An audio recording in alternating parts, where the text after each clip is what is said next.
Hello guys, hello Earth Signs, Virgo, Capricorn, Taurus. Welcome dito sa aking channel, Kapalaran 888. Welcome Earth Signs. Alamin natin kung anong messages, vibration, gabay energy para sa inyong lahat. General weekend reading to guys.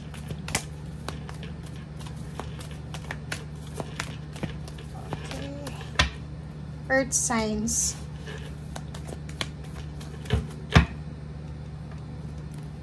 Okay. Earth Signs, 5 cards tayo guys. Kung makikita mo, tatlo yung lalaki dito na normally, lahat lalaki siya. Pero, ang lalaki dito na nakaupo, na parang nag-iisip, is tatlo. Okay. Earth Signs, nakikita ko sir dito na posibleng sa weekend na to, medyo nag-aalala ka tungkol sa iyong parents, especially if yung parents mo is OFW, nasa malayong lugar, or siguro nag-aalala ka para sa lolo-lola mo, elders, or sa parents mo, or siguro yung magulang mo ay may kailangan ayusin sa batas, or posibleng isa kang estudyante sa kolehiyo, nag-aalala ka dahil yung parents mo ay nag-i-expect sa'yo na posibleng makagraduate ka, posibleng makatanggap ka ng award, or kung ano pa man, pero hindi yon nangyari or mangyayari. So, nakikita ko sa'yo dito, medyo nag-aalala ka. Medyo nag-aalala ka, Earth Signs, sa kung ano yung sasabihin ng mga magulang mo sa'yo. Ang nakikita ko sa'yo dito, kung lalaki ka, posibleng natatakot ka na ma-disappoint, especially yung magulang mo or yung nag-aalaga ba sa'yo or yung mga elders mo, parang ganun. Kung ikaw naman ay babae, nakikita ko sa'yo dito na posibleng 4 na lalaki ang nag-iisip sa'yo. Kung ikaw ay babae, iniisip ka ng manliligaw mo, iniisip ka ng karelasyon mo, iniisip ka ng parents mo, iniisip ka ng mga taong supportado ka, or sa kung ano pa man, or kung sino pa man siya. Okay? So, comment down below guys, kasi sobrang napakaraming mensahe na to, na ikaw lang siguro, parang pag nakita mo to, alam mo na kung ano. Okay? So, siguro this weekend is busy ka sa paghahanda para sa papeles. If ever man na nag-aasikaso ka ng papeles, or pinaghahandaan mo yung exam, may exam ka ba for the next week? So, nag-aaral ka siguro ngayong weekend na to, or gano'n man to na ginagawa mo. Or may kailangan ka bang ayusin na papeles, so inihahanda mo yung mga papeles mo para sa Lunes, or kung ano pa man yan.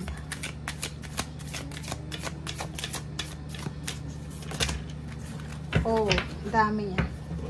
Okay, guys. Wheel of Fortune and Ace of Wands. Woo. So, nakikita ko sir dito na Earth Signs na may pagbabago na posibleng magaganap sa buhay mo. Okay? Pwedeng hindi pa ito ngayong weekend na to, pero incoming siya. Incoming transition or change sa buhay mo. Okay? Like, for example, from childhood, parang may gagraduate, may kakasal, may manganganak, so parang ganon, may buntis, so marami kang posibleng mababalitaan sa weekend na to na yung cycle of life. Okay?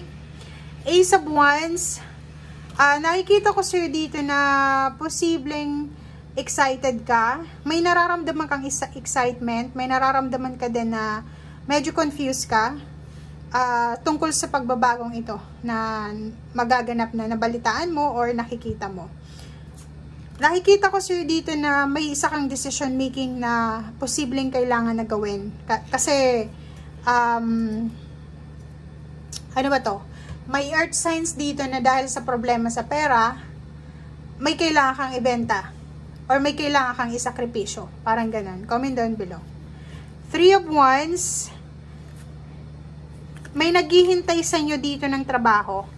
It's either naghihintay ng offer ng trabaho or posibleng naghihintay ng padala or mensahe or kung ano pa man. Mag-iingat ka kasi sa weekend na to, isang napaka-greedy or isang, ano kasi to para siyang 7 of Swords, 'di ba? Isa siyang napakatuso. Para siyang the devil na napaka-greedy niya na tao na posibleng kailangan mong iwasan or kailangan kang maging aware sa kanya. Lalo na kung sa loob ng trabaho to. If ever may trabaho ka ngayon, nasa loob ka ng isang company, mag-iingat ka dahil posibleng makaka-encounter ka ng isang tao na sobrang sama ng ugali. Okay? Meron din dito na in a relationship na pansamantala silang magkakahiwalay muna ng kanilang karelasyon dahil it's either ikaw yung aalis para maghanap ng trabaho or siya ang aalis para maghanap ng trabaho. Meron din ditong earth signs na medyo malulungkot siya kasi may posibleng may sakit sa pamilya. Parang ganun. Comment down below guys if resonated ka. Oh, 'di ba? It's a double confirmation guys. Dalawa yung 7 of Swords. Mag-iingat kayo. Posibleng maka-encounter ka ng pagtatraidor, deception, and envy sa linggong ito or sa weekend na to. Huwag kang pakatiwala sa kung sino man itong taong ito kasi hindi mo alam It's either hindi natin alam kung anong mga zodiac signs nito kasi wala namang sinasabi dito. Pero ingat-ingat ka. Dahil may isa ditong napakatuso, gahaman, na tao na kahit nakikita niya na may sakit ka, nakikita niya na may nararamdaman ka, hindi ka niya pagbibigyan. So, pwedeng ito siya, pwedeng karelasyon mo yan, kapamilya, or kung sino man na nakikita niya na may sakit ka pero wala silang concern sa'yo. Parang inisip na, go lang, trabaho lang, parang ganon. Ingat-ingat din dahil pwedeng ma-involve ka sa pag-aaway. Okay? Dahil ngayon sa traidoran or kano pa man, kalmahin mo ang iyong emosyon sa weekend na to. Huwag kang padadala sa kung ano man yan na mga sinasabi ng tao sa paligid mo. Isipin mo na may freedom ka. Magagawa mo lahat ng gusto mo. If ever man na may nararamdaman kang hindi maganda, i-prioritize mo kung ano yung emotion mo or kung ano yung nararamdaman mo. Like for example, nasa loob ka ng isang company, may sakit ka, hindi mo kayang magtrabaho, tapos hindi ka pinapayagan ng yung pinaka-leader nyo kasi greedy siya 'di ba?